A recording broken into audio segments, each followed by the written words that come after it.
Hey guys, it's me, David, Liquid Planet Marine. I'm here with a Shearwater 250. Not many of these out here. Not a lot of people know about them. It's a new 25-foot Shearwater. Has all the luxury you guys have been asking for. It's got the chase lounges that fold flat, cushions remove. Underneath are rod lockers. 2 big storage boxes up front, plus the anchor locker.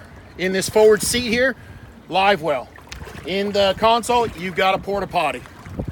Look at the luxury at the helm. Extremely comfortable. Tackle box on both sides. In the top, we got JL audio, which you guys are used to us putting in the boats. Nice seat in the transom area. Underneath that, there's another live well. So this boat has 3. The third one you ask, right behind the leaning post. Both sides, now we have dry storage, right? Extremely luxurious boat, but extremely fishy as well. Both sides have dive ladders. Both sides with power poles, powered by a 300 Yamaha. We'd love to spec out, build your boat. This boat is currently available. Give us a call, look us up, liquidplanetmarine.com, Liquid Planet on Facebook or Instagram.